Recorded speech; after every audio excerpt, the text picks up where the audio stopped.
Mga kabeng-beng at sa mga katropa nating mga kupal dyan, yan, meron tayong menu ngayon dito, Ford Fiesta.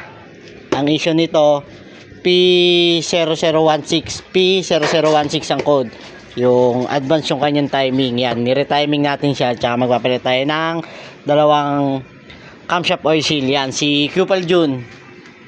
Yan, ito yung mga pyesa niya, tsaka meron pa tayong isang unit doon, Toyota RAV4, ibablog ko rin yan ha.